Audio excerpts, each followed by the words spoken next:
Hoje você vai aprender, hoje você vai compreender sobre batalha espiritual, sobre o que acontece no mundo espiritual. Você vai entender sobre a chave de acesso que faz com que você consiga ser salvo. Tudo está resumido nessa chave e aquele que possuir essa chave encontrará a salvação. Porque o termo Jesus, o nosso Messias, não sei se é o seu, mas Jesus, ele é simplesmente a chave por trás do paradigma do amor. Então Jesus, a grosso modo, ele é a chave para ser salvo. Agora, como que você pode interpretar Jesus em uma única palavra? Se eu tivesse que descrever Jesus hoje com uma... Eu não posso descrever Jesus em uma frase e não posso descrever Jesus em duas palavras, apenas uma palavra. Qual é a palavra que eu descreveria Jesus? Eu descreveria Jesus como amor. Porque tamanho é o amor de Jesus que o maior nível, o maior estágio de amor é o sacrifício. É aquele que a mãe se entrega de corpo e alma para a salvação da filha ou do filho. É aquele amor que você enxerga naquele problema que aconteceu na escola pegando fogo, onde uma professora, para decidir salvar mais do que 15 crianças, ela entrou numa sala, não foi um acidente, foi algo produzido acho que pelo zelador que botou fogo na escola, que simplesmente uma professora decide queimar o próprio corpo numa dor agonizante, caindo-se os pedaços do corpo, para simplesmente decidir que aquele ali seria o último suspiro da vida dela e que simplesmente ela salvaria aquelas crianças, mesmo que ela não resistisse. Tamanho é o amor que é incondicional ao ser humano. Então, a palavra que resume a salvação divina de Jesus é amor. E quando você pega a pregação do apóstolo Paulo, Atos dos Apóstolos, Romanos, Gálatas, é sempre descrito como amor. E quando você pega os verdadeiros profetas da antiga aliança que foram perseguidos pelos fariseus, como Jeremias, Isaías, entre outros, eles sempre estão falando do amor. Então, simplesmente, o amor é algo que é incondicional ao ser humano. Será que amor é aquilo que eu sinto? E olha que eu vou falar sobre batalha espiritual. Será que amor é aquilo que eu sinto pela fulana, pelo ciclano, que me faz querer convidá-lo para sair?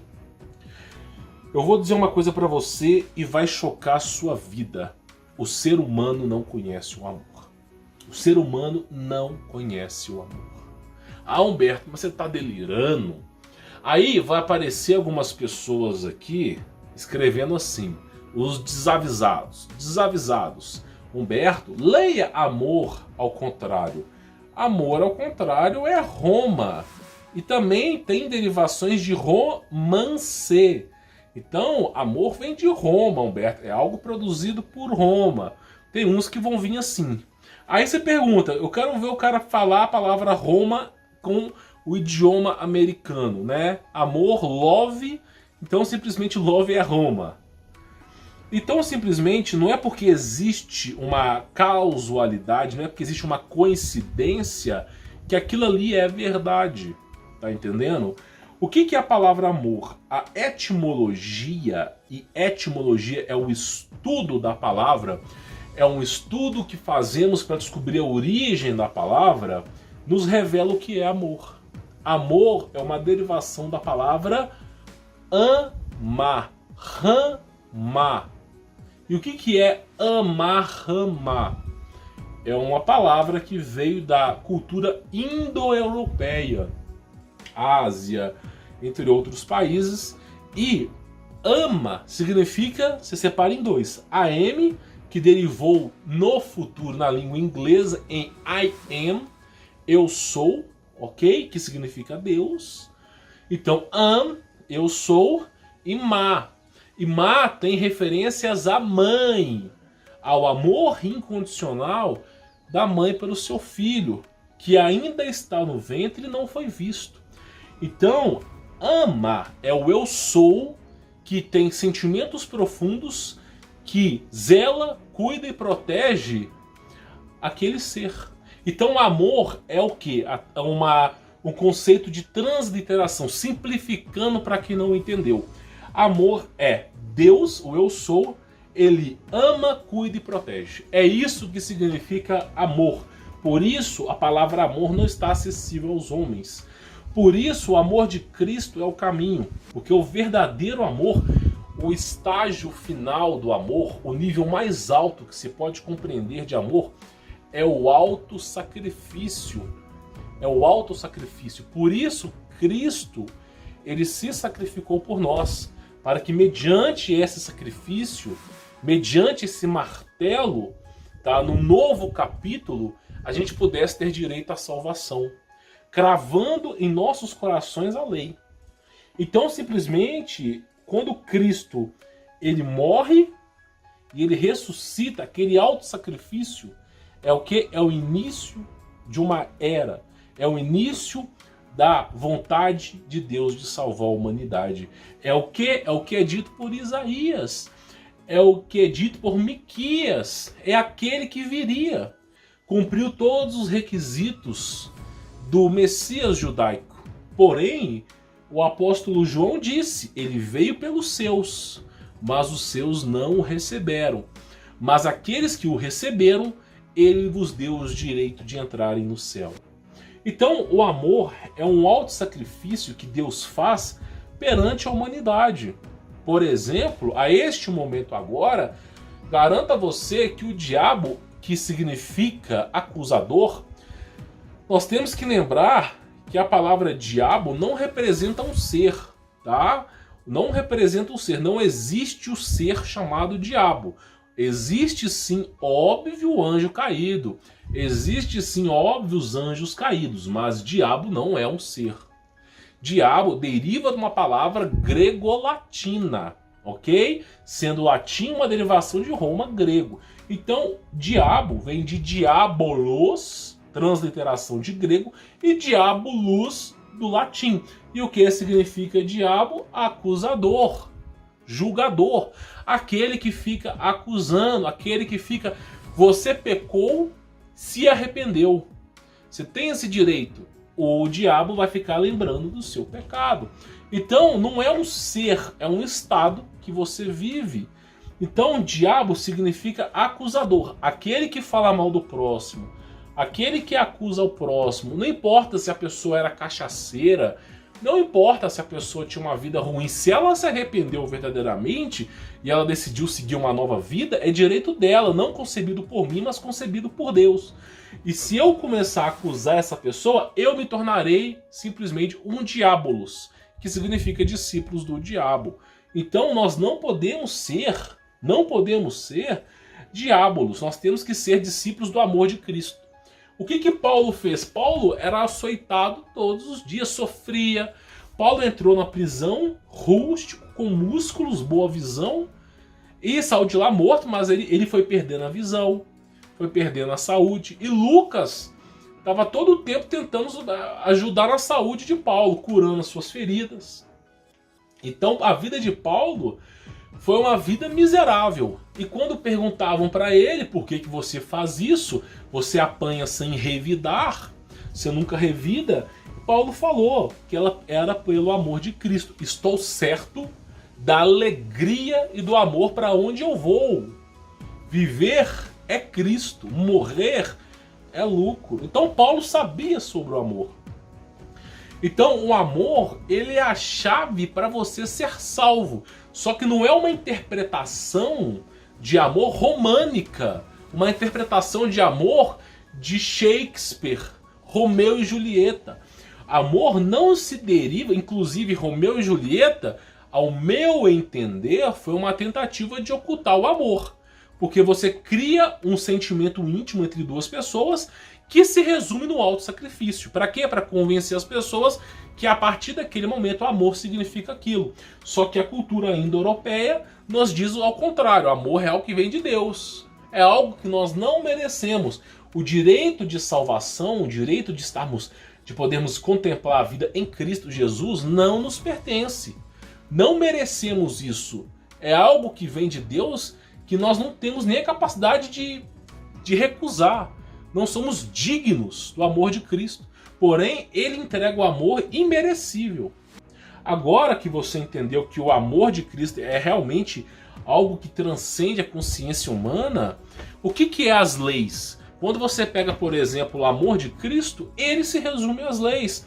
Aquele que ama ao seu semelhante não trai, não fala mal. Aquele que ama o seu semelhante não faz mal ao próximo. Aquele que ama a si mesmo, antes de se amar, ama a Deus e contempla a criação divina. Então é amando a Deus que esse padrão de amar a Deus se repete no próximo. Por isso Cristo resumiu todas as leis que veio por intermédio de Moisés, as verdadeiras, deixo bem claro, verdadeiras, se resumiu em duas: amar a Deus sobre todas as coisas e ao próximo como a si mesmo. Porque a partir do momento que você ama a Deus, você não procura outros deuses, você suporta na fé em Deus. E quando você ama a Deus de tal maneira, você se ama, mas primeiro ama a Deus. E esse modelo de amar a Deus você replica no seu próximo, no seu semelhante. Então você não vai querer ver o seu semelhante triste. Por isso o julgamento, quando você pega, por exemplo, Humberto, o Apocalipse do apóstolo João já tocou a 5ª trombeta. Parabéns, parabéns, meu amigo. Eu vou mandar uma carta para o céu e falar assim: ó Deus, para um pouco o Apocalipse aí, que eu encontrei um ser humano que agora já sabe mais que você sobre o Apocalipse. Que agora está dizendo que as coisas estão acontecendo. Tem pessoas querendo escrever o Apocalipse para Deus. Tem pessoas que estão se achando numa superioridade acima de Deus. Eu entendo, eu não sou adventista, não sou evangélico, mas eu entendo porque Lutero não queria o Apocalipse no Evangelho. Porque não é um livro de fácil entendimento. O maior caráter que um ser humano tem é assumir os próprios erros. Quem é homem para assumir os próprios erros? Eu não conheço. Todo mundo quer justificar. Ah, mas fulano fez isso. Ah, mas o mundo conspirou. Ah, mas eu fui mandado embora. Ninguém assume os próprios erros. E o caráter de um verdadeiro homem é assumir os próprios erros. Quando o apóstolo Paulo era condicionado, se perguntava na prisão, ele falava: eu não sou digno de estar vivo, fiz muitas coisas erradas. Eu assumo meus erros publicamente, assumo meus erros. Eu me converti a Cristo. Sei que Ele me perdoou. Agora, se o mundo não me perdoou, eu vou pagar por isso. Mas eu sei que Cristo me perdoou. Agora, quando se fala, por exemplo, de Martim Lutero, não queria colocar o Apocalipse na Bíblia. Ele dizia: eu não sei. João usou uma metáfora para explicar o fim dos tempos. João estava preso e cativo, usou uma metáfora. João acreditava que o fim do mundo era o Império Romano, que aquele ali era o fim do mundo. O que ele escreveu foi baseado no Império Romano. Você, quando começa a ler o Apocalipse do Império Romano, é a mesma coisa. Ah, quem que é o vermelho? É o Império Romano, a cor vermelha. Então, simplesmente é uma linguagem metáfora que o apóstolo João escreveu o Apocalipse, tá? Peço perdão se eu tiver falado besteira aqui. E agora, quando você pega o Apocalipse, que não, a palavra não deveria ser Apocalipse, mas sim revelação, que é de verdadeiro, né? Que foi, a revelação foi feita ao apóstolo João, não foi feita a nós. Quando você pega, por exemplo, o fim dos tempos, quando os discípulos perguntavam, por exemplo, a Jesus: qual será o sinal da tua volta? Em Mateus 24, Mateus capítulo 24, aí Jesus Cristo fala sobre o fim dos tempos. E qual que é a premissa, o êxtase maior do julgamento? Quando Cristo fala: estará Deus em sua plenitude no centro e o teu filho à direita. Quando o filho é a manifestação, o verbo que se fez carne. A manifestação de Deus em carne, palpável a nós, estará à direita de Deus. E aí começará o julgamento do ser humano. Esse julgamento é para cristão? Não! Cristo mesmo dizia: se morres em meu nome, estará salvo. Então aquele que perder sua vida em meu nome estará salvo. Aquele que está com Cristo até o final, quando morre, não morre, mas passa da morte para a vida. Essa pessoa não enfrenta julgamento. Quem enfrentará o julgamento são aqueles que não creram. E aí, aqueles que não acreditaram em Jesus, aqueles que não carregaram o fardo de Jesus, do amor de Jesus, o mundo de pecado, estará no palco. E qual será o parâmetro do julgamento de Cristo Jesus? Não sou eu, ele mesmo diz, é só você começar a ler Mateus capítulo 24. Cristo mesmo dizia que o parâmetro de Jesus para todos aqueles que estarão em aguardo de julgamento, que não aceitaram Jesus, todos eles serão intimados às seguintes perguntas: tive fome, e que tu me destes de comer? Tive sede, o que tu me destes de beber? Era estrangeiro e me acolhestes? Estava preso e me visitastes? E você fez alguma coisa dessa? E tudo isso se resume não em obras de caridade, mas amor ao próximo, como a si mesmo. Todo esse inquérito de fim dos tempos, que estará Deus ao centro e Cristo à direita, lhe interrogará: o que tu fez sobre isso? E aí, muitos dirão: Senhor, quando foi que eu te vi passando fome? Quando foi que eu te vi passando sede? E aí ele fará: quando você não ajuda os pequeninos, a mim você não ajuda. Apartai-vos de mim para o fogo eterno. Então aquele que não se convém em crer em Cristo, lhe aguarda um julgamento sobre isso. Sobre isso. Por que você acha que essas seitas secretas, principalmente essa seita secreta que tem o nome M, que eu não quero nem falar aqui, tá? Para mim vem das trevas. Por que você acha que fazem tantas obras de caridade? Por que você acha que os satanistas fazem obras de caridade? É porque eles acreditam que eles vão ser salvos com obras de caridade. Porque eles já entenderam que o julgamento de Cristo é baseado em você ajudar o seu semelhante. Porém, nada foge da visão de Deus.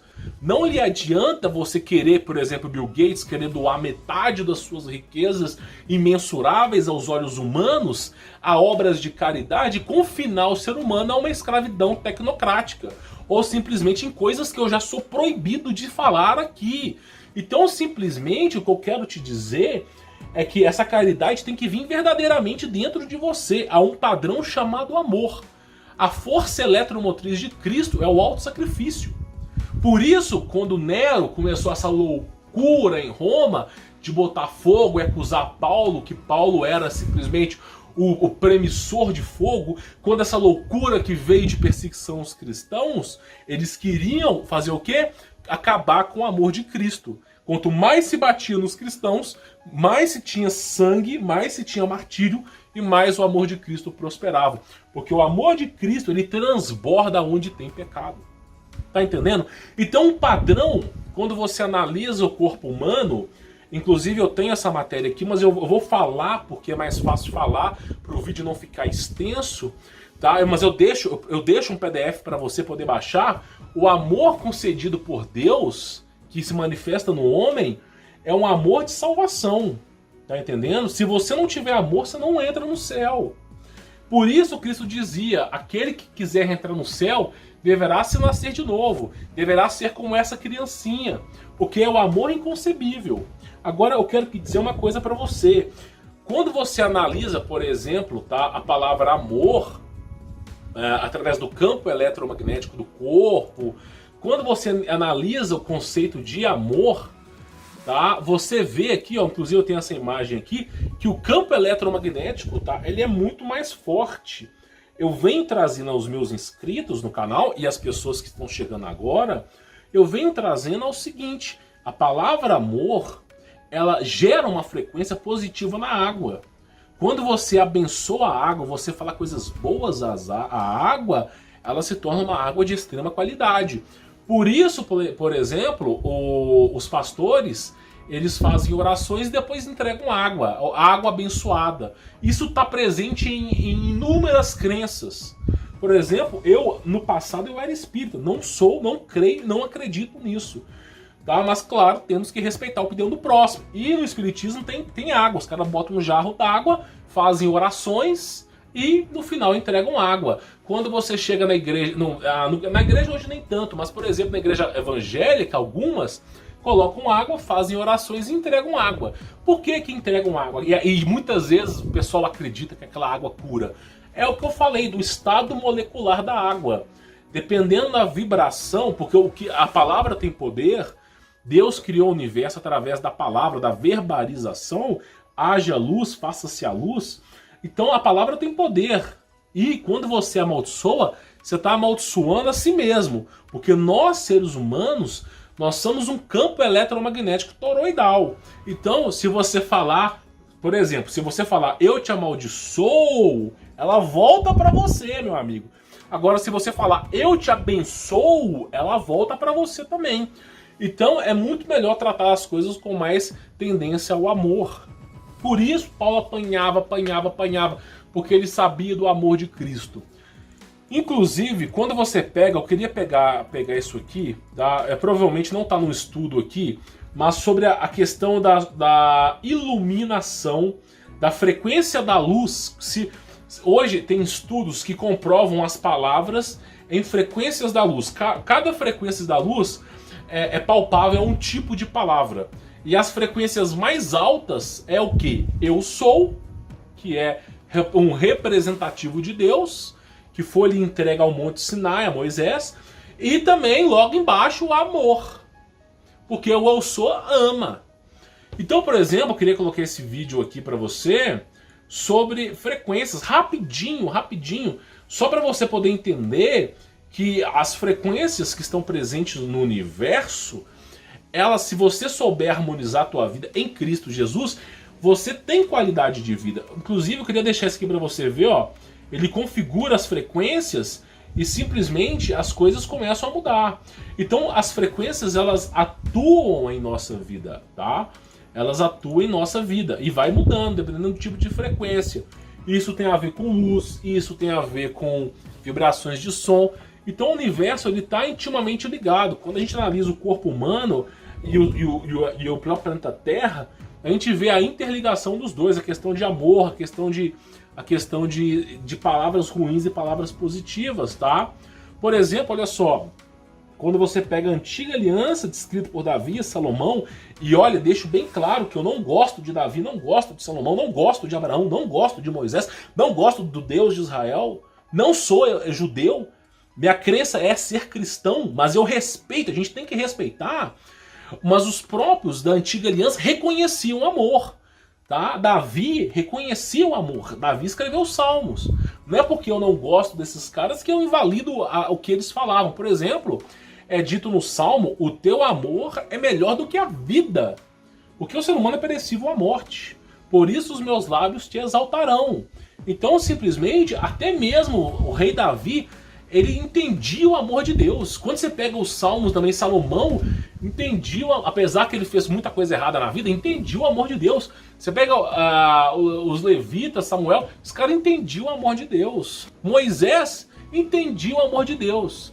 Tá? Óbvio que eu não creio, eu sou cristão, é um pouco polêmico a gente falar sobre isso, mas eu não sou judeu, da mesma maneira que se você perguntar para um judeu: senhor rabino, senhor judeu, você acredita em Jesus? Ele vai dizer que não, porque a crença dele é outra, é respeito. Temos que respeitar. Se me perguntar se eu acredito no Deus de Israel, eu também não acredito. Eu acredito em Cristo Jesus. Sou fiel a Cristo. Por ele eu pretendo morrer. Então, simplesmente, mas mesmo na antiga aliança, é presente o amor. Eu queria te falar isso, mesmo eu não gostando disso, está presente o amor. E, por exemplo, você pega o João, quando ele fala, tá, o apóstolo João: assim conhecemos o amor de Deus, que tem por nós e confiamos neste amor. Deus é amor. Olha só o que é dito: Deus é amor. Todo aquele que permanece no amor permanece em Deus e Deus nele. O que te faz ser salvo é o amor. Por exemplo, você pega, por exemplo, um judeu, ele sabe que não consegue seguir todas as leis. É necessário o amor para ser salvo. É necessário o perdão. Por que os caras têm Yom Kippur? É necessário perdão, é necessário amor. Qualquer crença que tu pega é necessário amor. É o amor é quem salva. Tá entendendo? E o maior estágio de amor é o auto-sacrifício. O que Deus fez pela humanidade, de se manifestar na carne, o verbo que se fez carne, habitou entre nós, o próprio Deus se manifestou na carne, o que ele fez é indescritível para todos nós. Não consigo, a minha existência humana jamais conseguirá entender tamanho amor de Deus. Mas eu sei que ele é amor. Então, por exemplo, eu queria deixar isso aqui bem claro para você, tá? Por exemplo, Deus é amor. Quando você está abençoando, quando você vive a sua vida feliz com o amor, o seu campo eletromagnético, ele fica muito maior. A casa, se você chegar numa casa de uma doninha, que não tem, uma casa que não tem reboco, meu amigo, a mulher pode ter uma maçã na mesa e ela tá cozinhando arroz faz 30 dias, mas não morre. Ela pode estar ali, ó, ali, cozinhando arroz e uma maçãzinha. Se essa mulher for feliz, você pode ser o cara mais rico do universo. Você pode ser o Salomão ao quadrado, com quadrilhões de dinheiro. Se você entrar naquela casinha daquela senhora humilde que tá feliz, aquela sensação de felicidade vai ser impagável para você. Aquela sensação de quando você entra numa casa de alguém que é feliz é impagável. Quando você encontra uma pessoa que encontrou a felicidade, o amor de Deus é impagável. Nenhum bem material consegue superar isso. Então, simplesmente, nós somos movidos pelo amor. A força eletromotriz do universo, a maior força do universo é o amor. O que criou o universo, o espaço, o tempo, a matéria, tudo isso foi o amor de Deus. Se Deus não amasse de forma incondicional a tua criação, nada do que foi feito se fez, nada teria existido. Então nós precisamos entender o que é o amor. E aí eu digo para você, nós estamos fazendo um estudo do micro ao macro. Eu fiz inclusive, eu deixei um PDF aqui para vocês, tá? Eu deixei um PDF aqui para vocês no Telegram, tá? Do micro ao macro, que você consegue entender sobre isso, tá? Por exemplo, vou abrir agora o PDF para você. Quando você analisa o universo e você analisa o corpo humano, tem semelhanças. Quando você analisa a Terra, composto químico molecular da Terra, com o ser humano, tem semelhanças. Então o ser humano, ele é um reflexo do planeta Terra, e o planeta Terra é um reflexo do universo, do cosmos. Então o ser humano, ele é um reflexo do universo. É costume dizer que dentro do ser humano existem mini-universos. Agora, qual que é o padrão presente no corpo humano que faz com que você viva? Amor. Experimente viver uma vida de ódio. Vamos ver se você dura 2, 3 anos. Experimente todos os dias odiar e amaldiçoar. Vamos ver se você consegue resistir a 2, 3 anos. Agora, viva uma vida abençoada. Você pode não ter o que comer, que você não adoece nem sente fome. Então o amor é a força eletromotriz do universo. Inclusive eu falo isso aqui pra você, quando você analisa o corpo humano, o plano de salvação de Jesus, de separar o joio do trigo, de separar o mal do bem, é o amor. É como o seu corpo, como é que o seu corpo, do micro ao macro, Deus ele tá presente em tudo. Para onde quer que você olhe, você vê o padrão de Deus. Por exemplo, ser humano. Você tem algumas células no seu corpo, eu não sou médico, eu não conheço sobre esse assunto, mas, por exemplo, você tem algumas bactérias, alguma coisa no seu corpo que é maldosa. O seu corpo vai lutar contra. Somente uma célula positiva permanece no seu corpo. Uma célula negativa, o seu corpo vai mandar anticorpos para poder tentar combater. É assim também a salvação divina. Somente aquele que resplandece no amor é salvo. Aquele que não resplandecer no amor não é salvo. Então, da mesma maneira que o seu corpo expurga o negativo, tá? Deus também expurga o negativo. É a semelhança do micro e do macro. É a semelhança da salvação. Então, por exemplo, você é cristão, você assumiu que você é cristão, não espere dias melhores, espere dias ruins. E aí, você sendo cristão, você vai levar pancada o tempo todo, porque Cristo é assim. É o sentimento do auto-sacrifício. Você está aprendendo sobre Cristo. Se você alcançar a salvação em Cristo, você não passa pelo julgamento. Cristo dizia, é só você ler o capítulo de Mateus, Marcos, Lucas, João, Cristo mesmo dizia: aquele que crê em mim não passa da morte, mas da morte para a vida.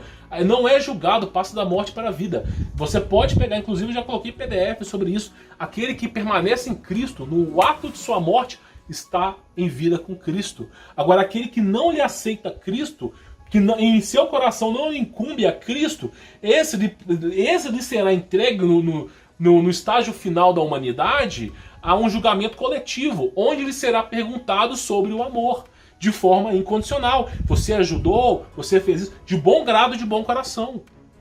Então você tem que entender que o plano de salvação de Cristo, que é o auto-sacrifício, é o amor. Você acha que, por exemplo, Paulo começou uma rebelião lá em Roma? Não. Inclusive, o que aconteceu foi o seguinte, os caras ficaram pé da vida com Roma, porque eles estavam prendendo Paulo só queria pregar o amor de Cristo, e aí simplesmente eles invadiram a prisão para poder salvar Paulo. O que Paulo fez? Paulo falou o seguinte: não se combate violência com violência, não se combate ódio com ódio, mas sim com amor. E Paulo continuou preso, Paulo foi decapitado. Paulo podia ter... apareceu as pessoas ali falando: Paulo, vamos embora daqui, saia da prisão. Eles mataram os seguranças, invadiram a prisão à força para tirar Paulo de lá. E Paulo queria sair? Não! Paulo falou: não se combate ódio com ódio, mas sim com amor. É o amor de Cristo. E se o amor de Cristo falar que aqui é onde eu vou morrer, aqui será onde eu vou morrer. Estou certo para onde eu vou, lá haverá grande amor. E Paulo falou: viver é Cristo, morrer é lucro. Então esse é o verdadeiro amor, que não lhe é semeado em lugar nenhum. O amor de Cristo, ele transcende tudo. Então por isso eu digo para vocês, eu acho que é importante a gente poder ressaltar isso, porque as pessoas falam assim: Humberto Volts está pregando amor. Humberto Volts agora é amor, é paz e amor. Humberto Volts é Jesus. Jesus é amor, amor é o eu sou. Ele ama de forma incondicional, cuida e protege, é um zelo de Deus. O amor de Cristo, o sacrifício de Cristo por aquele que não é merecido, que faz com que você seja salvo. É como Cristo mesmo dizia: não lhe adianta cumprimentar o teu irmão, cumprimente aquele que você não gosta. Não, você quer fazer uma festa, quer fazer aniversário, não lhe adianta convidar as pessoas que gostam de você, que lhe entregarão presentes. Isso não é amor, isso é vaidade. O verdadeiro amor, sabe qual que é? Quer fazer aniversário? Chame as pessoas na rua que você não conhece, as pessoas necessitadas, e lhe entreguem comida. Compartilhe o teu momento de felicidade com eles. Mesmo que você apanhando, esse é o verdadeiro amor. O amor de Cristo não é entendido pelos homens. Por isso que muitos botam defeito no amor, porque não é entendido pelos homens. É o amor de Cristo que salva. Você consegue entender isso? É o amor de Deus, o amor de Cristo, que transcende o entendimento humano. Se você não colocar na sua vida que você precisa dar valor ao amor de Cristo, que é o propriamente dito a palavra amor, amor é o amor de Cristo, tá? O significado de amor é amor de Cristo. Se você não colocar isso como a necessidade na sua vida, você não vai ser salvo. É como uma célula que vibra de forma errada. É como eu disse sobre vibrações. Eu venho falando isso aqui. Se você vibrar de forma ruim, a qualidade da sua água é falha. E a vibração é o que te condena. Porque imagina só, a vibração ela é condizente com seus pensamentos e ela é condizente com seus atos e fala. Se você só pratica o mal, deseja o mal e fala o mal, dentro de você será um espelho do mal. Nada se esconde aos olhos de Deus. E isso não lhe fará ser salvo. Agora, se você está em paz, em comunhão com Cristo, pode ter certeza que você vai ser salvo. O que é só você analisar do micro ao macro. O plano de salvação de Deus é o mesmo plano que distingue o bom e o ruim. O joio do trigo é o amor, a vibração. As vibrações mais altas são o amor, eu sou. Eu sou, ama, zela, cuida e protege. Então é o amor de Deus que salva. Quando você pega, por exemplo, Nero, ele mandava os cristãos, eu esqueci o nome da arena, e jogava os leões, e era bebê, escute bem, se tem bebê em casa, era bebê que era jogado aos leões, criança, velho, pessoas que já estavam de idade, pessoas que acabaram de começar a vida. Ele não estava nem aí, ele jogava os cristãos simplesmente para serem devorados de forma carniceira. Os cristãos não tinham nem jeito, não ganhavam nem espada. Era só para fazer o que o público vê, o derramamento de sangue dos cristãos. Esse é o nível de maldade do mundo. O mundo não tem amor. O mundo não conhece o amor. Por isso Cristo veio. Aqueles que enxergaram amor serão salvos. É simples, o mundo não conhece amor. Aqueles que enxergaram amor serão salvos. Então esse é o verdadeiro amor, ele é incondicional. Tá entendendo? Sem o amor você não é salvo. E aí, quando tinha... E Paulo dizia, não Paulo, o apóstolo Lucas, ele dizia o seguinte, porque o apóstolo Lucas, ele vivenciou isso.